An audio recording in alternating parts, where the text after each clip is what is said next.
এই সফরে মূলত কোনো যুদ্ধ সংগঠিত হয়, তাবুক যুদ্ধে কোনো যুদ্ধ হয় নাই। কয়েক সপ্তাহ লাগছে যেতে, কয়েক সপ্তাহ ফিরতে, এতটুকুই। জাস্ট কে পাক্কা ইমানদার আর কারা মুনাফেক, হিপোক্রিট, এটাকে ক্লিয়ার করার জন্য আল্লাহ তাআলা এই যুদ্ধের আহ্বান জানিয়েছেন যে যাও, অ্যাটাক করো, তাবুকে যাও। বিশাল বাহিনী, প্রায় বিশাল একটা বাহিনী যে তাবুকে চলে গেল। রাসূল সাল্লাল্লাহু আলাইহি ওয়াসাল্লাম যখন তাবুক যুদ্ধে ছিলেন, এই অভিযানে ছিলেন, তখন মদিনায় এক সাহাবী ইন্তেকাল করেন, নাম হচ্ছে মুআবিয়া ইবনে মুআবিয়া আল মুজহানি। তো উনি ইন্তেকাল যখন করলেন, রাসূল সাল্লাল্লাহু আলাইহি ওয়াসাল্লাম তো এত দূর থেকে এটা জানতেন না। জিবরাইল আলাইহিস সালাম এসে বললেন, ইয়া রাসূলুল্লাহ, মদিনাতে আপনার সাহাবী মুআবিয়া ইন্তেকাল করেছে। মুআবিয়া ইবনে আবি সুফিয়ান একজন সাহাবী আছে, উনি নয়, মুআবিয়া ইবনে মুআবিয়া আল মুজহানি। তখন বললেন, ইয়া রাসূলুল্লাহ, আপনি এই 30,000 সাহাবী নিয়ে এখানেই মরুভূমির মধ্যেই তার গায়েবানা জানাজা পড়েন, আমরাও আছি আপনার সাথে, আমরাও শরীক হব। রাসূল সাল্লাল্লাহু আলাইহি ওয়াসাল্লাম এত দূরে তাবুক থেকেই মুআবিয়া ইবনে মুআবিয়া আল মুজহানি রাদিয়াল্লাহু তাআলা আনহুর গায়েবানা জানাজায় শরীক হলেন। এই গায়েবানা জানাজায় সাহাবাদের সাথে ফেরেশতারাও শরীক হয়েছিলেন, দুই কাতারে, পেছনে দুই কাতার, প্রতি কাতারে 70,000 ফেরেশতা।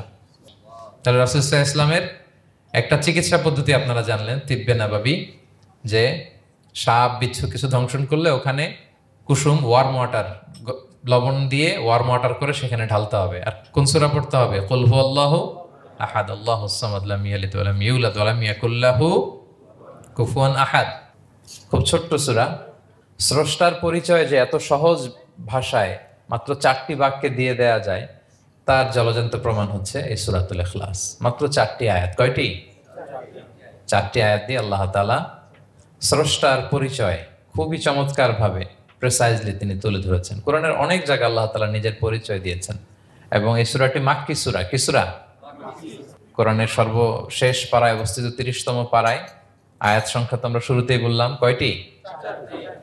4টি। এই সূরাটা মক্কাতুল মুকাররমাতে নাজিল হওয়ার কিছু প্রেক্ষাপট আছে। প্রেক্ষাপটগুলো হচ্ছে, আরবরা বংশকে খুব গুরুত্ব দেয়, বংশ প্রিজার্ভ করা, লিনিয়েজকে প্রিজার্ভ করা।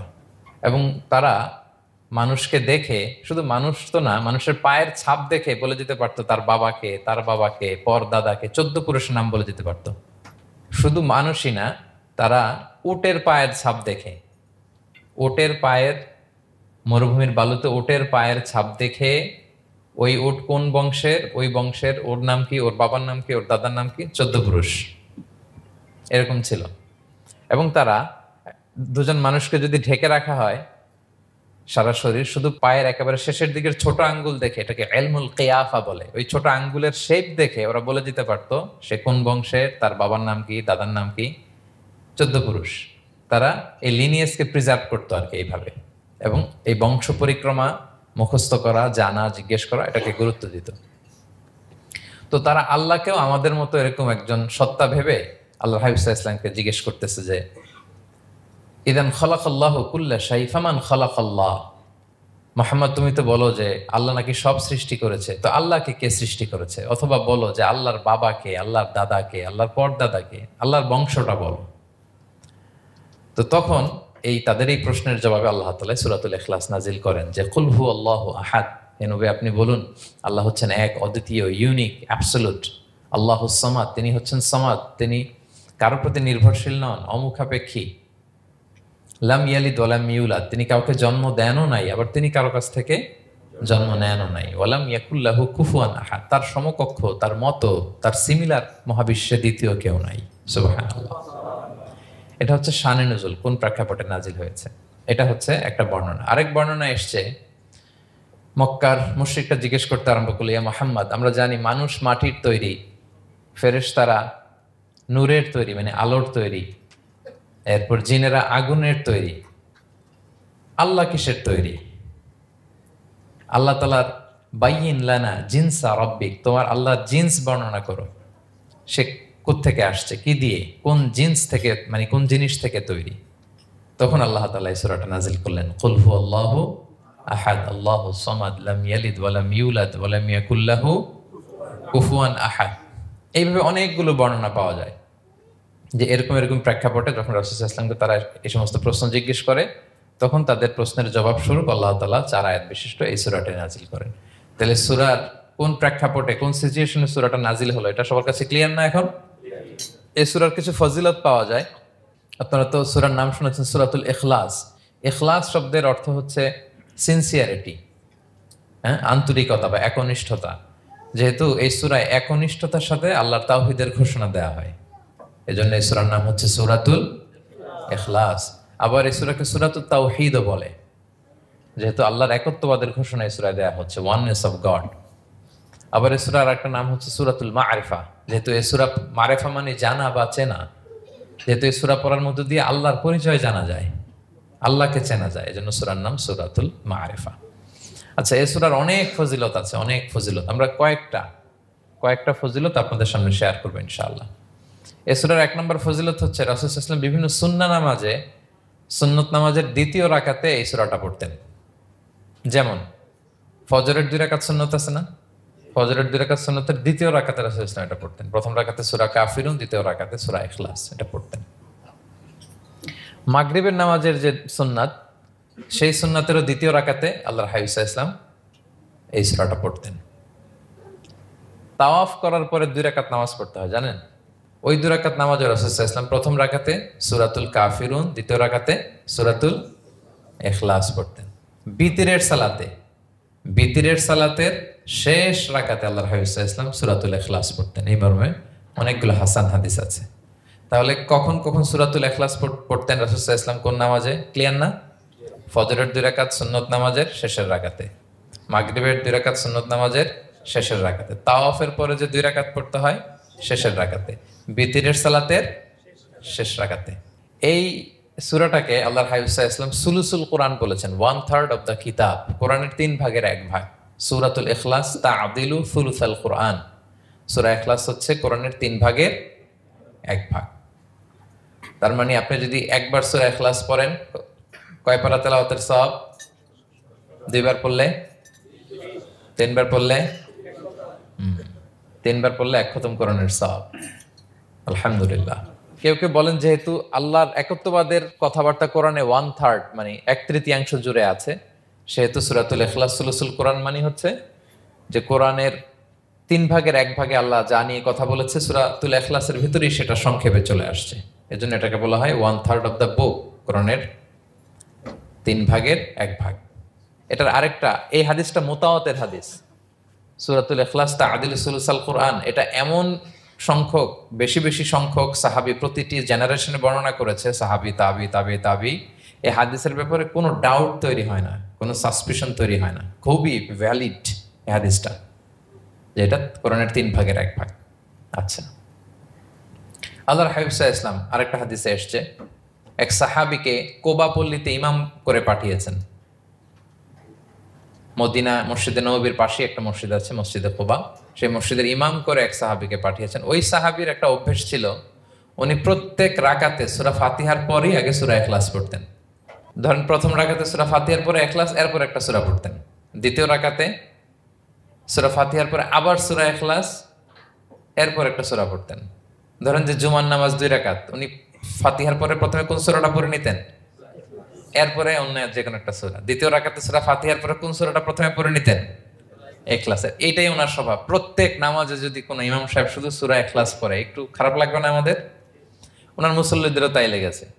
ওনারা জিজ্ঞেস করলেন, তুমি এটা কেন করো? এরকম না করে স্বাভাবিকভাবে পড়ো। তো উনি বললেন, না, আমি এইভাবেই পড়বো, আমি যেভাবে পড়তেছি এইভাবেই পড়বো, পড়লে পড়ো, না হলে তোমাদের হিসাব তোমাদের। তো তারা যে রাসূল সাল্লাল্লাহু আলাইহি ওয়াসাল্লামের কাছে বিচার দিল যে, ইয়া রাসূলুল্লাহ, দেখেন একজন ইমাম আপনি আমাদের জন্য নির্ধারণ করেছেন, উনি প্রত্যেক রাকাতে সূরা ইখলাস পড়ে, ইন এভরি সিঙ্গেল রাকা সূরা ইখলাস পড়ে। তো রাসূল সাল্লাল্লাহু আলাইহি ওয়াসাল্লাম তাকে ডাকলেন, ডেকে বললেন, ঘটনা কি? তুমি নাকি এরকম করো, প্রত্যেক রাকাতে ফাতিহার পরে আগে ইখলাস দিয়ে শুরু করো, কেন করো? সে বলতেছে, ইয়া রাসূলুল্লাহ, হ্যাঁ, আমি আসলে এমনটা করে, কারণ আমি এই সূরাটাকে বড্ড ভালোবাসি। কারণ ফিহি সিফাতুর রহমান, এই সূরার ভেতরে আল্লাহর পরিচয় মেলে, আল্লাহর পরিচয় পাওয়া যায়, যেন সূরাটাকে আমি বড্ড ভালোবাসি। রাসূল সাল্লাল্লাহু আলাইহি ওয়াসাল্লাম বললেন, ঠিক আছে, তোমার অভ্যাসের পরিবর্তন করার দরকার নাই, হুব্বুকা ইয়াহা ইউদখিলুকাল জান্নাহ, এই সূরার প্রতি তোমার এই ভালোবাসাই তোমাকে জান্নাতে প্রবেশ করাবে। আরেক বর্ণনায় এসেছে, তুমি যেমনি আল্লাহর পরিচয় থাকার কারণে সূরাটাকে ভালোবাসো, আল্লাহ জানিয়েছেন যেন তোমাকে জানাই আল্লাহও তোমাকে ভালোবাসে। ফিহি সিফাতুর রহমান, এই সূরার ভেতরে রহমানের পরিচয় পাওয়া যায়, আল্লাহ সুবহানাহু ওয়া তাআলার পরিচয় পাওয়া যায়। তো এই জন্য উনি প্রত্যেক রাকাতে সূরা ইখলাস পড়তেন। আরেকটা হাসান পর্যায়ের হাদিসে পাওয়া যায়, নবম হিজরিতে আল্লাহর হাবিব সাল্লাল্লাহু আলাইহি ওয়াসাল্লাম তাবুক যুদ্ধে অংশগ্রহণ করেছিলেন। আপনারা তাবুক যুদ্ধের নাম শুনেছেন? হ্যাঁ, নিশ্চয়ই শুনেছেন, যারা ইসলামের ইতিহাস, ইসলামের বায়োগ্রাফি নিয়ে পড়াশোনা করেছেন। তাবুক হচ্ছে অনেক দূরে মদিনা থেকে, খুব কষ্টের সফর ছিল। তখন খেজুর পেকে সবার ঘরে খেজুর, পাকা খেজুর উঠাতে হবে, আবার প্রচণ্ড গরম, আবার সফরের দূরত্ব অনেক বেশি। এই সফরে মূলত কোনো যুদ্ধ সংগঠিত হয়। তাবুক যুদ্ধে কোনো যুদ্ধ হয় নাই, কয়েক সপ্তাহ লাগছে যেতে, কয়েক সপ্তাহ ফিরতে, এতটুকুই। জাস্ট কে পাক্কা ইমানদার আর কারা মুনাফেক, হিপোক্রিট, এটাকে ক্লিয়ার করার জন্য আল্লাহ তাআলা এই যুদ্ধের আহ্বান জানিয়েছেন যে যাও, অ্যাটাক করো, তাবুকে যাও। বিশাল বাহিনী, প্রায় বিশাল একটা বাহিনী যে তাবুকে চলে গেল। রাসূল সাল্লাল্লাহু আলাইহি ওয়াসাল্লাম যখন তাবুক যুদ্ধে ছিলেন, এই অভিযানে ছিলেন, তখন মদিনায় এক সাহাবী ইন্তেকাল করেন, নাম হচ্ছে মুআবিয়া ইবনে মুআবিয়া আল মুজহানি। তো উনি ইন্তেকাল যখন করলেন, রাসূল সাল্লাল্লাহু আলাইহি ওয়াসাল্লাম তো এত দূর থেকে এটা জানতেন না। জিবরাইল আলাইহিস সালাম এসে বললেন, ইয়া রাসূলুল্লাহ, মদিনাতে আপনার সাহাবী মুআবিয়া ইন্তেকাল করেছে। মুআবিয়া ইবনে আবি সুফিয়ান একজন সাহাবী আছে, উনি নয়, মুআবিয়া ইবনে মুআবিয়া আল মুজহানি। তখন বললেন, ইয়া রাসূলুল্লাহ, আপনি এই 30,000 সাহাবী নিয়ে এখানেই মরুভূমির মধ্যেই তার গায়েবানা জানাজা পড়েন, আমরাও আছি আপনার সাথে, আমরাও শরীক হব। রাসূল সাল্লাল্লাহু আলাইহি ওয়াসাল্লাম এত দূরে তাবুক থেকেই মুআবিয়া ইবনে মুআবিয়া আল মুজহানি রাদিয়াল্লাহু তাআলা আনহুর গায়েবানা জানাজায় শরীক হলেন। এই গায়েবানা জানাজায় সাহাবাদের সাথে ফেরেশতারাও শরীক হয়েছিলেন, দুই কাতারে, পেছনে দুই কাতার, প্রতি কাতারে 70,000 ফেরেশতা। জানাজা শেষে, দোয়া শেষে আল্লাহর হাবিব সাল্লাল্লাহু আলাইহি ওয়াসাল্লাম বললেন যে, জিবরিল, ঘটনা কি? মুআবিয়ার এত স্ট্যাটাস, এত মর্যাদা, কি কারণে তুমি দুই কাতারে 70,000 হলে 1,40,000 বিশাল ফেরেশতাদের বহন নিয়ে তুমি জানাজায় জয়েন করলে, কারণ কি? কি তার মর্তবা? তো জিবরাইল আলাইহিস সালাম বললেন, ইয়া রাসূলুল্লাহ, আপনার সাহাবী মুআবিয়ার বৈশিষ্ট্য ছিল তিনি কাইমান আও কাঈদান, দাঁড়িয়ে অথবা বসে, মাশিয়ান আও রাকিবান, আরোহণ অবস্থায় অথবা চলন্ত অবস্থায়, উঠতে বসতে চলতে ফিরতে সবসময় সে পড়তে থাকতো কুল হুয়াল্লাহু আহাদ আল্লাহুস সামাদ লাম ইয়ালিদ ওয়া লাম ইউলাদ ওয়া লাম ইয়াকুল লাহু কুফুয়ান আহাদ। এই সূরাটা ছিল তার ডেইলি ওজিফা, সবসময় উঠতে বসতে চলতে ফিরতে কোন সূরা পড়তো? সূরা ইখলাস পড়তো। এজন্য আল্লাহ তাআলার আদেশে আমরা 1,40,000 ফেরেশতা নিয়ে তার জানাজায় শরীক হয়েছি। সুবহানাল্লাহি বিহামদি। তাহলে বুঝতে পারতেছেন এই সূরার মর্তবা কতটা পছন্দনীয় সূরা আল্লাহর কাছে। যদিও ছোট, আয়াত কয়টা? কিন্তু আল্লাহর কাছে এটার ফজিলত অনেক বেশি। প্রিয় ভাইরা, শুধু এখানেই শেষ নয়, আল্লাহর হাবিব সাল্লাল্লাহু আলাইহি ওয়াসাল্লাম সকালে, সন্ধ্যায়, ফজরের পরে, মাগরিবের পরে এবং বিছানায় ঘুমোতে যাওয়ার আগে তিনি সূরাতুল ইখলাস, সূরা ফালাক, সূরা নাস পড়ে হাতের মধ্যে ফু দিতেন, দুই হাত একসাথে মিলিয়ে এরকম ফু দিয়ে মাথা থেকে বডিতে যতটুকু সম্ভব তিনি মাসে করতেন। 3টা সূরাই শুরু হয়েছে কুল দিয়ে, এজন্য 3 সূরাকে একসাথে বলে কুল আস-সালাসা, মানে 3 কুল। এই 3 কুল তিনি ফজরের পর, মাগরিবের পর আর বিছানায় ঘুমোতে যাওয়ার আগে পরে হাতে ফু দিয়ে সারা গায়ে মেসেজ করতেন। আপনারা করেন? হ্যাঁ, এই অভ্যাসটা, ওজিফাটা আছে তো আপনাদের? না, করবেন এটা। এটা special protection, you will get a special protection from Allah সুবহানাহু ওয়া তাআলা। অনেকে দেখবেন ব্ল্যাক ম্যাজিক করে, ব্ল্যাক ম্যাজিক কিন্তু সত্য, ম্যাজিক করে, সেহের করে আপনাকে দুর্বল করে ফেলবে। স্বয়ং আল্লাহর হাবিব সাল্লাল্লাহু আলাইহি ওয়াসাল্লামকে সেহের করা হয়েছিল। উনি কয়েক মাস স্ত্রীদের সাথে ফিজিক্যাল ইন্টিমেসিতে যেতে পারতেন না, এত দুর্বল হয়ে গেছিলেন। লাবিদ ইবনুল আসাম নামে এক ইহুদি মিত্র, সে জাদু করেছিল রাসূল সাল্লাল্লাহু আলাইহি ওয়াসাল্লামকে। ওনার মাথার চুল, চিরুনির ভেতর 11টা গিট দিয়ে সেই ব্ল্যাক ম্যাজিক করেছে।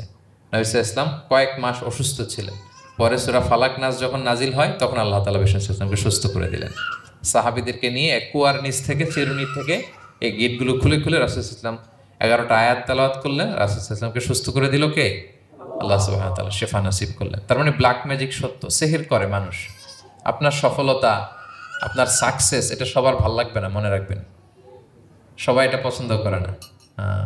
আল আইনু হক, নজর কিন্তু সত্য, নজর সত্য, নজরের প্রভাব আছে, চোখের প্রভাব আছে। এজন্য কারো ভালো কিছু দেখলে মাশা আল্লাহ বলবেন, আল্লাহর দিকে ফিরিয়ে দিবেন ওটার কল্যাণ। কি বলবেন? একটা সুন্দর ফুটফুটে বাচ্চা দেখলে মাশা আল্লাহ, কারো সফলতা দেখলে, কারো ফার্মে গেলেন, বাগানে যেয়ে দেখলেন ফল মূল ভর্তি, কি বলবেন? মাশা আল্লাহ, বিসমিল্লাহ মাশা আল্লাহ বললে এটাতে আর ক্ষতি হয় না। অনেকে বলে যে বাবা মা মাশাল্লাহ বলা লাগে না, বাবা মা আর নাকি মামা এই তিনজন নাকি মাশাল্লাহ না বললে কিছু, এটা ভুল কথা। বাবা মারা বলতে হয়। বাবাও তার ছেলের কোনো সাকসেস ভালো কিছু দেখলে কি বলবে? মাশা আল্লাহ তাবারাকাল্লাহ অথবা বিসমিল্লাহ মাশা আল্লাহ, এটা আপনারা বলবেন। নজরের প্রভাব আছে। আপনি সিম্পলি দেখেন, এই যে আমি আপনাদের দিকে তাকিয়ে তাকিয়ে কথা বলছি, আমি যদি অনেকক্ষণ স্টেয়ারিং করি কারো দিকে ভেবে তাকিয়ে থাকি, সে ভালো ফিল করবে? কেন, আমি কি তার মারছি, ধরছি, স্পর্শ করছি? কিছুই তো করলাম, শুধু আমি তার দিকে তাকিয়ে আছি, তার মানে এতেই সে অস্বস্তি ফিল করতেছে। ধরেন যে আপনি কোনো একটা প্রোগ্রামে বসে আছেন, আপনার পাশে যে বসে, আপনি তার দিকে এরকম 10 মিনিট তাকায় আছেন, কোনো কথা ছাড়া শুধু তাকিয়েই রইলেন, তার কি ভাল লাগবে বলেন? সে কি কমফোর্টেবল ফিল করবে? সে ভয় পাবে, সে ভয় পাবে, অস্বস্তি ফিল। আপনি কিছুই করেন নাই, না তাকে টাচ করেছেন, না ধরেছেন, ছুঁয়েছেন, কিছু শুধু তাকিয়ে আছেন। দেখেন নজরের কি প্রভাব। আল্লাহ আইন হাক, নজর সত্যি। এজন্য কারো সাকসেস দেখলে আমরা সবসময় যেন মাশাআল্লাহ বলি। মাশাআল্লাহ ঠোঁটের সাথে মিলিয়ে রাখবেন। ভালো দেখলে কি বলবেন? মাশাআল্লাহ, মাশাআল্লাহ, বিসমিল্লাহ মাশাআল্লাহ, মাশাআল্লাহ তাবারাকাল্লাহ, এটা বলবেন। তাহলে আল্লাহর হাবিব সাল্লাল্লাহু আলাইহি ওয়াসাল্লামকেও সেহের করা হয়েছিল। এজন্য এই সেহের থেকে, ব্ল্যাক ম্যাজিক থেকে, আইন মানে জেলাসি, মানুষের নজর দিয়ে যে হিংসা করে, এই জেলাসি থেকে, মিন শাররি হাসিদিন ইযা হাসাদ, হাসাদ থেকে, মিন কুল্লি মাকরুহিন ওয়া শুরুর, এসব ক্যালামিটি, ডিজাস্টার, এগুলো থেকে পানা হিসেবে আপনি এই ওয়াজিফাটা করবেন। 3 কুল, কুল আস-সালাসা, 3 কুল। আমার সাথে সাথে বলেন, কয় কুল? 3 কুল। কি কি? সূরাতুল ইখলাস, সূরা ফালাক, সূরা নাস। এই 3টা পড়ে ফজরের পর, মাগরিবের পর আর ঘুমোতে যাওয়ার আগে হাত দুইটাকে একসাথে করে পরে লম্বা একটা ফু দিয়ে মাথা থেকে মাসাজ করবেন সারা গায়ে। পারা যাবে ইনশাআল্লাহ বিইذنিল্লাহ। এবং আম্মা জান আয়েশা রাদিয়াল্লাহু তাআলা আনহা বলতেন, আমি যখন কখনো অসুস্থ হয়ে যেতাম, অসুস্থ হলে রাসূল সাল্লাল্লাহু আলাইহি ওয়াসাল্লামকে যে যখন কমপ্লেন করি, ইয়া রাসূলুল্লাহ আমি তো অসুস্থ, রাসূল সাল্লাল্লাহু আলাইহি ওয়াসাল্লাম আমাকে এই আমলটা করতে বলতেন। মানে আয়েশা, তুমি সূরাতুল ইখলাস, সূরা ফালাক, সূরা নাস পড়ে সারা গায়ে কি করো? ফু দাও। হ্যাঁ। আলী রাদিয়াল্লাহু তাআলা আনহু বর্ণনা করেন, আল্লাহর হাবিব সাল্লাল্লাহু আলাইহি ওয়াসাল্লাম একবার নামাজ পড়তেছেন, নামাজে তিনি সিজদারত অবস্থায়, ইন দ্য মিন টাইম লাদাগাতহুল আকরা, একটা বিচ্ছু রাসূল সাল্লাল্লাহু আলাইহি ওয়াসাল্লামের আঙ্গুলে কামড় দিল। বিচ্ছু, বিচ্ছুর কামড় খাইছেন? হ্যাঁ, কেমন লাগে? খুব আরাম লাগে? হ্যাঁ, খুব যন্ত্রণা হয়, অনেক যন্ত্রণা হয়। তো রাসূল সাল্লাল্লাহু আলাইহি ওয়াসাল্লামকে যখন কামড় দিল নামাজরত অবস্থায়, রাসূল সাল্লাল্লাহু আলাইহি ওয়াসাল্লাম খুব যন্ত্রণা পেলেন, ব্যথা পেলেন, এই বিচ্ছুটারে লানত করলেন। সাধারণত লানত করতেন না, তিনি বলতেন লানাতুল্লাহি আলাল আকরা, এই বিচ্ছুর উপর লানত, লা ইয়াদাউ নাবিয়্যান ওয়ালা গায়রা, এই বিচ্ছু নবীও চিনে না, মানুষও চিনে না। মানে কোথায় কামড় দিতে হবে এটাও বুঝতেছে না। শুধু নবী না, সব নবীদের নবী, ওনারা কামড় দিয়ে ফেলছে। তাই আল্লাহর পক্ষ থেকে পরীক্ষা ছিল, কেয়ার করা। উনি ভর্ৎসনা করলেন, লানত করে বললেন, নবীও চিনস না, মানুষও চিনস না, কামড় দিয়ে খুব কষ্ট পাচ্ছেন তিনি। তো আল্লাহ হাবিব সাল্লাল্লাহু আলাইহি ওয়াসাল্লাম বললেন, যাও গরম পানি আর লবণ নিয়ে আসো, এনে এটার মধ্যে ঢালো। তো ঢালতে আরম্ভ করলো। লবণ কিন্তু খুবই ব্যথানাশক, pain killer, natural pain killer. এটার মধ্যে সোডিয়াম ক্লোরাইড আছে, তো এটা গরম করে লবণ মিশিয়ে দিলে যে কোনো ব্যথা ট্যাথা সাথে সাথে ভালো হয়ে যায়। রাসূল ইসলাম বললেন ঢালো। ঢালতেছে, রাসূল ইসলাম পড়তেছেন কুল হুয়াল্লাহু আহাদ আল্লাহুস সামাদ লাম ইয়ালিদ ওয়া লাম ইউলাদ ওয়া লাম ইয়াকুল লাহু কুফুয়ান আহাদ বলে ফু দিচ্ছেন আর ঢালতেছে। ঢালাও শেষ, আঙ্গুলের ব্যথাও শেষ। তাহলে রাসূল সাল্লাল্লাহু আলাইহি ওয়াসাল্লামের একটা চিকিৎসা পদ্ধতি আপনারা জানলেন, তিব্বে নাবাবী, যে সাপ বিচ্ছু কিছু ধ্বংসন করলে ওখানে কুসুম, ওয়ার্ম ওয়াটার, লবণ দিয়ে ওয়ার্ম ওয়াটার করে সেখানে ঢালতে হবে। আর কোন সূরা পড়তে হবে? কুল হুয়াল্লাহু আহাদ আল্লাহুস সামাদ লাম ইয়ালিদ ওয়া লাম ইউলাদ ওয়া লাম ইয়াকুল লাহু কুফুয়ান আহাদ, এটা পড়তে হবে। তাহলে এই সূরার ফজিলত কি জানতে পেরেছেন আপনারা? ক্লিয়ার তো না? আমি রিপিট করি, কি কি ফজিলত বললাম। রাসূল সাল্লাল্লাহু আলাইহি ওয়াসাল্লাম ফজরের নামাজের সুন্নাতে, মাগরিবের সুন্নাতে, তাওয়াফের পরের সুন্নাতে, ভিতরের শেষ রাকাতে সূরাতুল ইখলাস পড়তেন। রাসূল সাল্লাল্লাহু আলাইহি ওয়াসাল্লাম সূরাটাকে সুলুসুল কোরআন, 1/3 অফ দ্য কিতাব বলেছেন। কোরআনের কয় ভাগের 1 ভাগ? 3 ভাগ। এবং এক সাহাবীর ঘটনা তো শুনলাম, সে সব নামাজে সূরা ইখলাস পড়তো। মুসল্লিরা কমপ্লেন করার পরেও সে পড়লো। রাসূল সাল্লাল্লাহু আলাইহি ওয়াসাল্লাম বললেন, কেন পড়ো? বলে যে ফিহি সিফাতুর রহমান, এই সূরায় আল্লাহর পরিচয় আছে, এই সূরাটা বড্ড ভালো লাগে। তো রাসূল সাল্লাল্লাহু আলাইহি ওয়াসাল্লাম বললেন, এই সূরার প্রতি তোমার ভালো লাগেই তোমাকে জান্নাতে নিয়ে যাবে। আরেক বর্ণনায় যে তুমি যেমনি আল্লাহর কারণে এই সূরাকে ভালোবাসো, আল্লাহও জানিয়েছেন তিনি তোমায় ভালোবাসেন। এরপর মুআবিয়া ইবনে মুআবিয়া আল মুজানির হাদিস শুনলাম, তিনি উঠতে বসতে চলতে ফিরতে সবসময় কোন সূরা পড়তেন? সূরাতুল ইখলাস। ফলে আকাশ থেকে 1,40,000 ফেরেশতা এসে দুই কাতারে 70,000 করে ওনার গায়েবানা জানাজায় অংশগ্রহণ করেছেন। এবার বলেন, এটাকে আপনারা কি ওয়াজিফা বানাবেন? হ্যাঁ, বানাবেন। ডেইলি ওয়াজিফা, মেক ইট ইউর ডেইলি ওয়াজিফা। রিসাইট সূরাতুল ইখলাস every day, specially in the morning and evening. Allah বলছেন কুল হুয়াল্লাহু আহাদ। হে নবী আপনি বলুন, ওই যে বারবার প্রশ্ন করে বাইয়িন লানা জিনসা রাব্বিক, তোমার আল্লাহ কি দিয়ে তৈরি? আল্লাহ কি স্বর্ণের তৈরি, না রূপার তৈরি, না কাঠের তৈরি? এইভাবেই লিটারালি বলতেছে, আহুয়া মিন যাহাব আও ফিদ্দা আও মিন খাশাব। মুহাম্মদ তোমার আল্লাহ কি স্বর্ণের, না রূপার, না কাঠের? আল্লাহ বলেন নবী আপনি এটা বলেন। কুল, নবী আপনি বলুন হুয়াল্লাহু আহাদ, আল্লাহ হচ্ছে এক। তোমরা যেরকম আল্লাহকে ভাবো, আল্লাহ আসলে ওই রকম নয়। আল্লাহর সত্তাটা আমাদের মতো নয়, সৃষ্টিগত সত্তার মতো নয়। আমরা এটাতে প্রায় ভুল করে ফেলি। অনেকে এমন এমন প্রশ্ন করি আল্লাহর সাথে, মনে হয় যেন আল্লাহ আমার একেবারে, আমরা নিজেরা যেরকম ওই রকম। কিন্তু স্রষ্টা যে সৃষ্টি জগতের অনেক ঊর্ধ্বে, এটা আমরা বুঝি না। তিনি সময়ের ঊর্ধ্বে, তিনি স্থানের ঊর্ধ্বে, তিনি কালের ঊর্ধ্বে, সবকিছুর ঊর্ধ্বে। যেমন আমাদের 3টা কাল আছে, হ্যাঁ, অতীত, তারপর বর্তমান, যেটাকে ধরা যায় না, প্রতি সেকেন্ডে ন্যানো সেকেন্ডে এটা অতীত হয়ে যাচ্ছে। আর যেটা সামনে ঘটবে এটা কি? ফিউচার, ভবিষ্যৎ। তা আল্লাহরও কি এরকম অতীত বর্তমান ভবিষ্যৎ আছে? সময়টা আমাদের জন্য, উনি তো সময়ের স্রষ্টা, ওনার সাথে আপনি সময় সেট করতে পারবেন না, উনি সময়ের ঊর্ধ্বে। ফলে উনি এই ইবলিস যে আদেশ ভঙ্গ করা, আদম আলাইসাল্লাম এবং হাওয়া আলাইসাল্লাম পৃথিবীতে আসা, নূহ, দাউদ, হুদ, সালেহ থেকে শুরু করে এই একের পর এক নবী, শেষ নবী, বর্তমান সময়, ভবিষ্যৎ, দাজ্জাল, কিয়ামত, সব তিনি অ্যাট এ গ্ল্যান্সে দেখেন, একবারে ওনার চোখের সামনে। আমাদের মতো অতীত বর্তমান ভবিষ্যৎ ওনার নাই।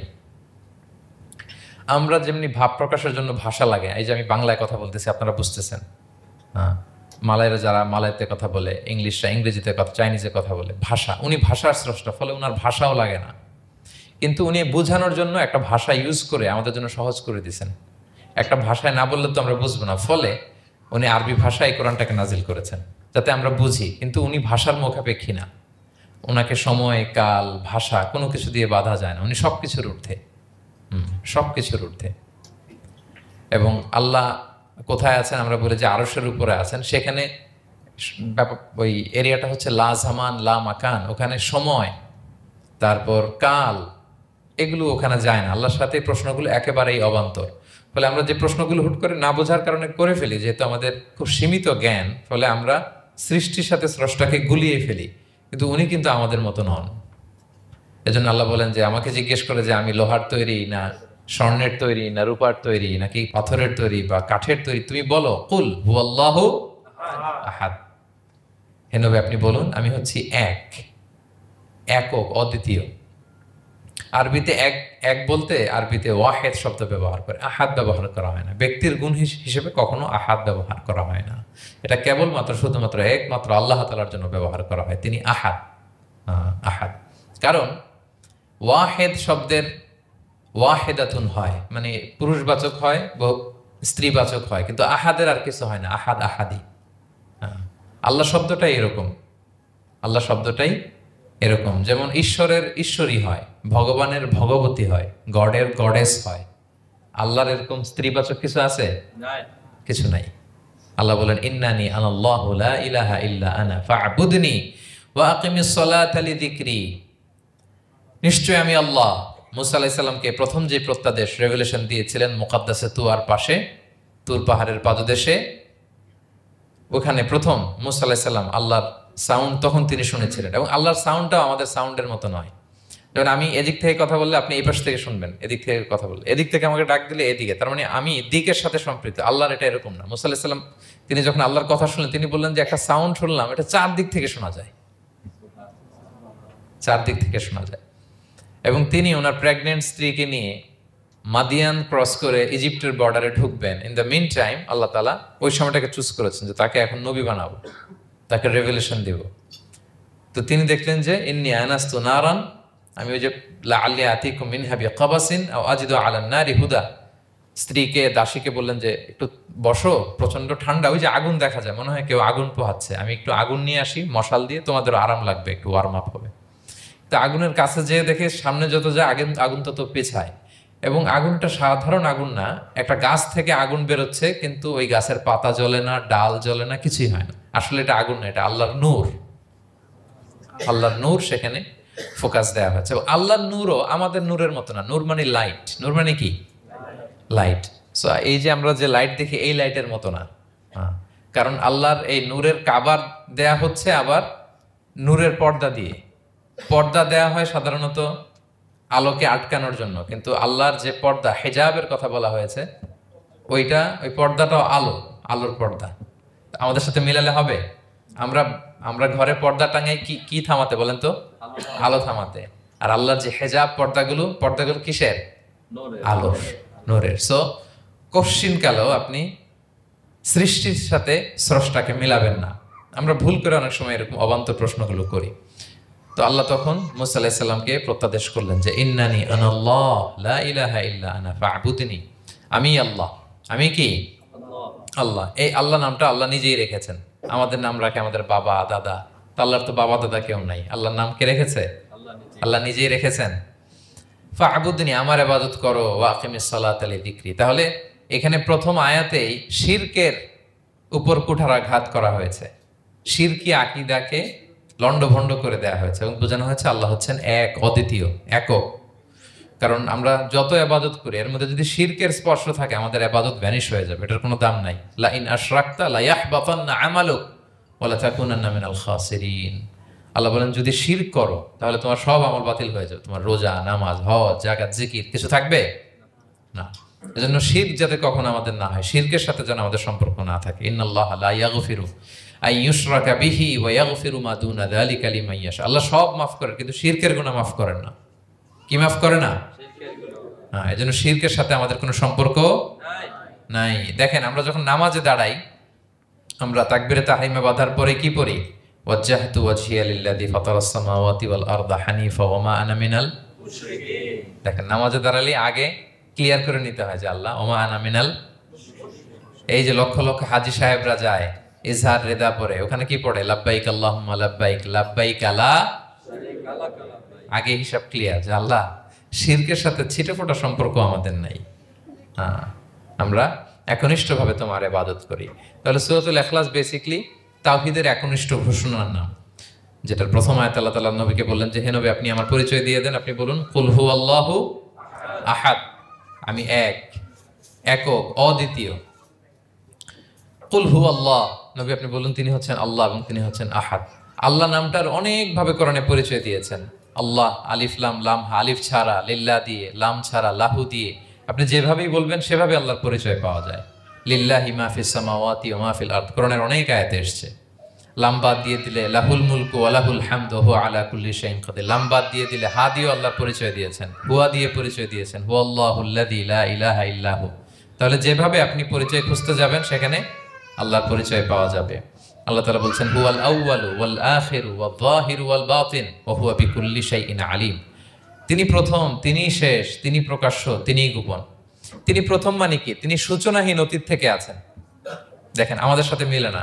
আমাদের অতীতের একটা সূচনা থাকে, কি বলেন, আমার জন্মের একটা স্টার্টিং পয়েন্ট আছে না, যে এখান থেকে আমার অস্তিত্ব শুরু, এত সালে আমি, এত সালে আপনি। তার মানে আমাদের একটা স্টার্টিং আছে তো, নাকি? আল্লাহ স্টার্টিং কবে থেকে বলেন? কবে থেকে? যে এই সময় থেকে উনি আল্লাহ, বলেন। Nobody knows, কারণ হুয়াল আউয়াল, এই আউয়াল মানে এমন শুরু, সূচনাহীন শুরু, এমন শুরু যেটার কোনো কি নাই, সূচনা নাই। আবার সীমাহীন ভবিষ্যৎ পর্যন্ত তিনি থাকবেন। কতদিন তার রাজত্ব, ক্ষমতা, সভরেন্টি, পাওয়ার থাকবে? কতদিন বলেন? সীমাহীন, এটার কোনো শেষ নাই। হুয়াল আউয়াল ওয়াল আখির ওয়াল যাহির ওয়াল বাতিন। এবং সব কিছু ধ্বংস হবে তিনি ছাড়া। কুল্লু মান আলাইহা ফান ওয়া ইয়াবকা ওয়াজহু রাব্বিকা যুল জালালি ওয়াল ইকরাম। সব শেষ হবে, উনি অবিনশ্বর, শাশ্বত, চিরঞ্জীব। তাই বলে উনি আমাদের থেকে দূরে নন, খুব কাছে। আমরা ডাকলেই তিনি ডাকে সাড়া দেন। আমাদের সবকিছু তিনি দেখেন, অবজার্ভ করেন, মনিটর করেন। ওয়া নাহনু আকরাবু ইলাইহি মিন হাবলিল ওয়ারিদ। আমাদের এখানে একটা রগ থাকে, এই রগেরও কাছে, তার মানে খুব কাছে, খুব কাছে, আমরা তাকে না দেখলেও তিনি আমাদের দেখেন। লা তুদরিকুহুল আবসার ওয়া হুয়া ইউদরিকুল আবসার ওয়া হুয়াল লাতীফুল খবীর। কোনো চোখ তাকে দেখে না, কোনো দৃষ্টি তাকে আয়ত্ত করতে পারে না, কিন্তু সকল দৃষ্টিকে তিনি আয়ত্তে রাখেন। সুবহানাল্লাহ। এভাবে আল্লাহ তাআলা খুব প্রিসাইজলি 4টা আয়াত দিয়ে নিজের পরিচয় দিয়েছেন। কুল হুয়াল্লাহু আহাদ, হে নবী আপনি বলুন তিনি আল্লাহ, তিনি অদ্বিতীয়। বাংলারও অনেক সীমাবদ্ধতার ফলে আমাকে এক, একক এগুলো ইউজ করা লাগতেছে, কিন্তু আল্লাহর আহাদ বোঝাতে যে এক, একক এটা যথেষ্ট না। এটা আমার লিমিটেশন, আমাদের লিমিটেশন, ভাষার লিমিটেশন। কিছু দিয়ে তো আমার অডিয়েন্সকে বা আমাদের বুঝতে হবে দ্য এসেন্স অফ গড। এজন্য আমরা বলি এক, একক, অদ্বিতীয়। অদ্বিতীয়টা খুব অনেকটাই পারফেক্ট। তাহলে তিনি হচ্ছেন আহাদ, এবং এই আহাদের লেসন দেওয়ার জন্য সব নবীরা এসেছে। সব নবীরা একই কথা বলেছেন, আদম আলাইহিস সালাম থেকে শুরু করে বিষ্ণু আলাইহিস সালাম পর্যন্ত একই কথা বলেছেন যে ইয়া কওমি ইবুদুল্লাহ মা লাকুম মিন ইলাহিন গায়রু আফালা তাআকিলুন। হে আমার জনপদের লোকেরা, কি হলো তোমরা এত কিছুর ইবাদত করো, দাসত্ব করো, তোমরা ইবাদত করবে এক সত্তার, তিনি কে? মা লাকুম মিন ইলাহিন গায়রু, তিনি ছাড়া কোনো ইলাহ তোমাদের নেই। তাহলে এই যে ওয়াননেস অফ গড, স্রষ্টা যে একজন, এই কনসেপ্টটাকে ক্লিয়ার করবার জন্যই এত এত নবীরা পৃথিবীতে হাজির হয়েছেন। তাহলে আল্লাহর চমৎকার একটা নাম জানলাম আমরা, আহাদ। কি নাম? মজার ব্যাপার হচ্ছে এই নাম কোরআনে আর কোথাও নাই। আহাদুন শব্দ যেটা আছে এটা অন্য অর্থে, এক এক অর্থে আর কি, কিন্তু আল্লাহর আহাদ কোরআনে শুধু এই সূরাতেই এসেছে। আল্লাহর আহাদ নামটা শুধু এই সূরাতেই এসেছে, আহাদ আহাদ। আপনারা বেলাল রাদিয়াল্লাহু তাআলা আনহুর ঘটনা জানেন যে উমাইয়া ইবনে খালাফ খুব পাষণ্ড মাওলা ছিল ওনার, মনিব। এমন কোনো অত্যাচার নাই যে ঈমান আনার কারণে বেলাল রাদিয়াল্লাহু তাআলা আনহুর উপর করা হয় নাই। পিটানো, চাবুক মারা, টানা হেচড়া করা, উত্তপ্ত মরুভূমিতে। যারা হজ উমরা করতে গিয়েছেন তারা তো দেখেছেন মরুভূমির বালু, ওখানে কত গরম, চাল ছেড়ে দিলে মুড়ি হয়ে যাবে, খই হয়ে যাবে। ওই উত্তপ্ত গরম বালুতে বেলাল রাদিয়াল্লাহু তাআলা আনহুকে শুইয়ে পেটের উপরে পাথর রেখে দেওয়া হয়েছিল। তখন তিনি আল্লাহর একত্ববাদের ঘোষণা এই শব্দটা দিয়ে করেছেন। অস্ফুট কণ্ঠে উনি বারবার বলছিলেন আহাদ আহাদ আহাদুন আহাদ। তো আল্লাহ তাআলার এই নামটা, আহাদ নামটা, এই সূরা ছাড়া কোরআনের অন্য কোথাও আসেনি। তাহলে প্রথম আয়াতটা কি? কুল হুয়াল্লাহু। হে নবী তারা জিজ্ঞেস করে আমার বংশ কি, বাপদাদা কই, কাঠের না মাটির না লোহার না সোনার, আপনি বলুন কুল হুয়াল্লাহু, তিনি এক, অদ্বিতীয়। আল্লাহুস সামাদ, তিনি হচ্ছেন সামাদ। আল্লাহর আরেকটা নাম আস-সামাদ, আল্লাহুস সামাদ। সামাদ শব্দের অনেকগুলো অর্থ পাওয়া যায়। সামাদের একটা মিনিং হচ্ছে যার উপরে আর কারো কোনো স্ট্যাটাস বা মর্যাদা নাই। আরবিতে বলে মানতাহা ইলাইহি সুগদাদু ওয়া শারাফ, মর্যাদা, স্ট্যাটাস যত শীর্ষে পিকে যেতে পারে ওইটার নাম হচ্ছে সামাদ, এর উপরে নাই। সামাদের আরেকটা অর্থ হচ্ছে যে পরনির্ভরশীল নয়, মানে তার কারোর উপর নির্ভর করা লাগে না, সে স্বয়ং সম্পূর্ণ। আচ্ছা পৃথিবীতে এমন কারো নাম বলেন তো যে কোনো দিন কোনো কিছুতে কোনো কাজে অন্যের মুখাপেক্ষী হওয়া লাগে নাই, সে একা একা আত্মনির্ভরশীল, স্বয়ং সম্পূর্ণ, এরকম একজনের নাম বলেন? আছে? কেউ নাই। কোনো না কোনো ভাবে আপনি পাওয়ারফুল কারো কথা বলবেন, এত আরো নির্ভরশীল, এরা রাস্তা দেখায় না দিলে চলতেও পারে না, কোন দিকে যাইতে হবে এটা বলার জন্য 10 জন থাকে, এর ওয়াশরুমে নিয়ে যেতে হয় 10 জনের, এর এই সাপোর্ট ওই সাপোর্ট এই প্রোটোকল অনেক কিছু, এর লোক লাগে আরো বেশি। তার মানে সাহায্য ছাড়া চলতে পারে এমন কোন সত্তা পৃথিবীতে নাই। একটা সত্তা যার কারো কোনো সাহায্য লাগে না, যার কারো প্রতি কোনো নির্ভরতা নাই, কারো কাছে ঠেকা নাই, গোটা বিশ্ব তার কাছে ঠেকা, তিনি কে? তার নাম সামাদ। তার নাম কি? আল্লাহুস সামাদ, অমুখাপেক্ষী, অ্যাবসলিউটলি ইন্ডিপেন্ডেন্ট। কখনো কোনো কাজে তার কারো কাছে যেতে হয় না, কারো উপর ভরসা করতে হয় না, কারো প্রতি তার কোনো ঠেকা নাই। সব গোটা দুনিয়া তার কাছে ঠেকা, তার কাছে ফরিয়াদ করে, তার দিকে ঝুঁকে পড়ে আসতে বাধ্য, ওই সত্তার নাম হচ্ছে সামাদ। সামাদ ক্লিয়ার সবার কাছে? আল্লাহ তাআলা বলছেন ইয়া আইয়ুহান নাসু আনতুমুল ফুকারাউ ইলাল্লাহ ওয়াল্লাহু হুয়াল গনিয়ুল হামিদ। ওহে মানুষেরা তোমরা হচ্ছে ফকির। ফকির বিমানা মুফতাকির ইলাল্লাহ, মানে মুখাপেক্ষী কার দিকে? ফুকারা ইলাল্লাহ আল্লাহু হুয়াল গনিয়ুল হামিদ। কিন্তু আল্লাহ কারো প্রতি মুখাপেক্ষী নন। গনি, তিনি প্রাচুর্যশীল, হামিদ, সপ্রশংসিত। সবাই তার কাছে ফরিয়াদ করে, তিনি কারো কাছে ফরিয়াদ, সবাই তার কাছে চায়, তিনি কারো কাছে চাওয়া লাগে না, সবাই তার কাছে মুখাপেক্ষী, তিনি কারো প্রতি মুখাপেক্ষী, তার নাম সমাদ। তার নাম কি? তাহলে সমাদ ক্লিয়ার? হ্যাঁ। লাম ইয়ালিদ ওয়ালাম ইউলাদ, লাম ইয়ালিদ তিনি কাউকে জন্ম দেননি, ওয়ালাম ইউলাদ তিনি নিজেও জন্ম নেন নাই। সুবহানাল্লাহ, দেখেন কত সহজে পরিচয়, তিনি কাউরে জন্ম দেনও নাই, জন্ম নেনও নাই। সুবহানাল্লাহ, আমাদের ধর্ম যে কত সুন্দর, এক আল্লাহর দিকে আমাদেরকে রেফার করা হয়েছে। অন্যান্য ধর্মের দিকে দেখেন কি আজীব কথা, খ্রিস্ট ধর্মে বলে আদম আলাইহিস সালাম পাপ করছে, ওই পাপের কারণে আমরা সবাই নাকি পাপী, জন্মাইলেই নাকি পাপী। ইসলাম বলে আমরা জন্মগ্রহণ করি মাসুম অবস্থায়, নিষ্পাপ, কিন্তু খ্রিস্টানরা কি বলে আমরা পাপ নিয়ে জন্মাই। ফলে খোদার ছেলের দুনিয়াতে আসা লাগছে, এসে সবার পাপ নিজের কাঁধে নিয়ে শুলে চড়ছে, এরপরে খোদার সাথে যে বসে আছে। এটা হচ্ছে খ্রিস্ট ধর্মের কথা। অন্যান্য অনেক ধর্মে দেখেন ল্যাংটা বাবার কাছে যে মাথা নোয়াতে হয়, এরকম অনেক ধর্ম দেখছেন যে লোকটার চুলে জট বাঁধা, দাড়িতে জট বাঁধা, একেবারে উলঙ্গ, তার কাছে যে সবাই এরকম হাত পাতে, দেখছেন? দেখেন না আপনারা? নাকি শুধু আমি একাই দেখলাম? দেখছেন সবাই? আছে, কিন্তু আমি ধর্মের নাম বলতেছি না, কোনো ধর্মকে ছোট করা যাবে না, কিন্তু এরকম আছে। তো দেখেন কি সমস্ত অদ্ভুত নিয়ম কানুন, আগুন নিয়ে ওইখানে দৌড়াইতে হয়, এই করতে হয়, কিন্তু আমাদের এক সত্তার কাছে আমরা চাই, কোনো ভায়া লাগে না, মিডিয়েটর লাগে না, মধ্যস্থতাকারী লাগে না, আল্লাহ বলে ডাকার সাথে সাথে তিনি ডাকে সাড়া দেন। লাম ইয়ালিদ ওয়া লাম ইয়াকুল লাহু, জন্ম দেনও নাই, জন্ম নেনও নাই। মুশরিকরা বলতো আল মালাইকাতু বানাতুল্লাহ, তারা বলতো ফেরেশতারা নাকি আল্লাহর মেয়ে। নাউজুবিল্লাহ। ওয়া ক্বালাতিল ইয়াহুদু উযাইরুন ইবনুল্লাহ, ইহুদিরা বলতো উযাইর আলাইহিস সালাম আল্লাহর ছেলে। ওয়া ক্বালাতিন নাসারা আল মাসীহ ইবনুল্লাহ, আর খ্রিস্টানরা বলে ঈসা মাসীহ, ঈসা আলাইহিস সালাম উনি নাকি আল্লাহর ছেলে। নাউজুবিল্লাহ। আল্লাহ সবগুলো ভ্রান্ত ধারণার কবর রচনা করেছেন এই আয়াত দিয়ে। লাম ইয়ালিদ ওয়া লাম না না, এগুলো ভুল। ক্লিয়ার কাট শুনে রাখো, কান খাড়া করে জেনে রাখো, লাম ইয়ালিদ ওয়া লাম ইউলাদ, তিনি কাউকে জন্ম দেনও নাই, তিনি কারো কাছ থেকে জন্ম নেনও নাই। ইমাম আবু বকর আল বাকিল্লানি একজন বড়, অনেক বড় একজন দার্শনিক ছিলেন এবং তর্কবাগীশ ছিলেন, ইরাকের। নাম শুনেছেন কেউ? আবু বকর আল বাকিল্লানি।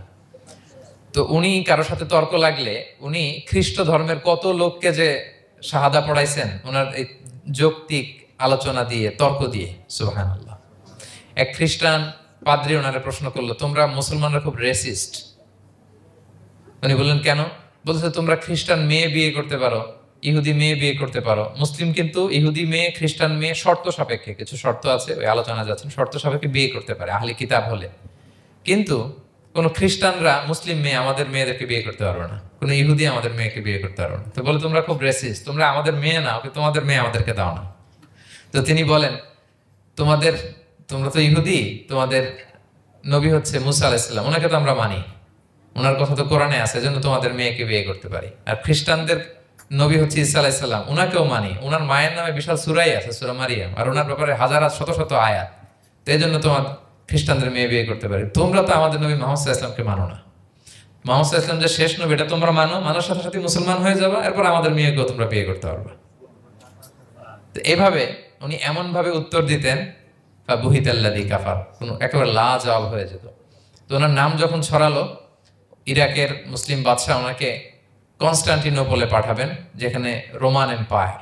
তো রোমান এম্পায়ার এরাও খুব প্রস্তুতি নিয়ে আছে যে আবু বকর আল বাকিল্লানিকে ডিল করা অনেক কঠিন, সে আসতেছে, তার সাথে কিভাবে কি করা যায়। তো আপনারা জানেন যে খ্রিস্ট সমাজের নিয়ম হচ্ছে রাজার দরবারে ঢুকতে গেলে কুর্নিশ করে ঢোকা লাগে। কি করে? মাথা নত করে, এরকম নিচের দিকে করে রূপুর মতো করে এরপরে ঢোকা লাগে। তো এখন তারা প্ল্যান করতেছে যে আবু বকর বাকিল্লানি তো জীবনে আমার কুর্নিশ করবে না, এটা তো আমার জন্য অপমান হয়ে যাবে, কি করা যায়। তো রাজার এক বড় উজির সে প্ল্যান করলো, একটা কাজ করেন, রাজ দরবারে তাকে যখন ঢোকানো হবে তার জন্য একটা স্পেশাল গেট বানানো হবে, দরজাটা ফুল হবে না, হাফ হবে, অর্ধেক। তো অর্ধেক দরজা দিয়ে যখন সে ঢুকবে, সে তো বাধ্য মাথা নিচু করে ঢুকতে হবে, তাহলে রুকু হয়ে গেল, কুর্নিশ আপনাদের দেওয়া হয়ে গেল। বলে এই তো চমৎকার বুদ্ধি, ঠিক আছে একটা ছোট্ট দরজা বানাও। তো বানাইছে। উনি যখন কনস্টান্টিনোপলে পৌঁছলেন, ওনাকে নিয়ে আসালো রাজদরবার, বলতেছে এটা দিয়ে ঢুকতে হবে আমাদের, সবার ঢুকেন। তো সবাই এরকম মাথা নিচু করে ঢুকছে।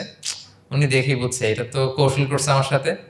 তো উনি মাথা নিচু করছেন, কিন্তু এমনি না, উল্টা হয়ে উনি মাথাটা পিছনে দিয়ে বুঝতে পারছেন? উনি অ্যাবাউট টার্ন হয়ে ঢুকতে তো হবে, পিঠটারে রাজার দিকে দিয়ে, নিতম্বটাকে রাজার দিকে দিয়ে, তারপরে উনি রুকু দিছে, উল্টা রুকু। তো এক হিসেবে কুর্নিশ মানে, বরং আরো রাজাকে কি হয়েছে, ইনসাল্ট করা হয়েছে। রাজা তো রেগে মেগে আগুন। সবাই, রাজা বলছে জানতাম ও এরকম কিছু একটা করবে। মানে এমন ভাবে উনি বুদ্ধি বের করে ওনাকে, ওনার সাথে আর পারা যায়। কেন ওনার কথা আনলাম এই জন্য, সেখানে যেও উনি পুরো রাজ দরবারকে তাক লাগিয়ে দিলেন এইভাবে। উনি দেখেন যে কনস্টান্টিনোপলের রোমান এম্পায়ারের পাশে পোপ বসা। পোপ চেনেন তো, মানে তৎকালীন খ্রিস্টান সবচেয়ে বড় পাদ্রী। তিনি যে বলতেছে কাইফা হালুক ইয়া কাহানাতুল মা'বাদ ও কাইফাল আহল ও কাইফাল আওলাদ, যে বলতেছে আরে সম্মানিত পোপ, আপনি কেমন আছেন, আপনার বউ কেমন আছে, আপনার সন্তান কেমন আছে। এই কথা শুনে রাজা রেগে মেগে আগুন। এই আবু বকর বললেন, এত বড় সাহস, তুমি জানো না উনি পোপ? পোপদের বিয়ে করা নিষেধ, তারা এত পবিত্র, তাদের স্ত্রী হয় না, তাদের স্ত্রী হয় না, তাদের সন্তান হয় না। একজন পবিত্র সত্তার সন্তান থাকে কি করে, স্ত্রী থাকে কি করে, তারা আমাদের পোপ।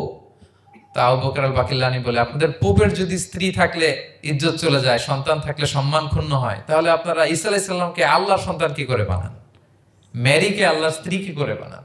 সুবহানাল্লাহ বিহামদিহি। আল্লাহর সাথে আপনারা বউ সেট করতে পারেন, আল্লাহর সন্তান সাব্যস্ত করতে পারেন, কিন্তু আপনার পোপকে জিজ্ঞেস করলাম আপনার স্ত্রী কেমন আছে, আপনার বউ কেমন আছে, আপনার রেগে মেগে আগুন। এই কথা শুনে ওই ওদিকে যারা আছে সব শাহাদা পড়ে মুসলমান হয়ে গেছে। এরকম অনেক লোক ওনার বুদ্ধিমত্তা দেখে শাহাদা পড়ে পড়ে মুসলমান হয়ে গিয়েছে। এজন্য আল্লাহ তাআলা এই যে শিরকি আকীদার উপর কুঠারাঘাত করে তিনি বললেন লাম ইয়ালিদ ওয়া লাম ইউলাদ, তিনি জন্ম দেনও নাই, জন্ম নেনও নাই। ওয়া লাম ইয়াকুল্লাহু কুফুয়ান আহাদ, এই কুফু শব্দটা আল্লাহর জন্য যে ব্যবহার হয়েছে কোরআনে আর কোথাও নাই। এক হচ্ছে আহাদ, আর এই কুফু আর কোথাও নাই।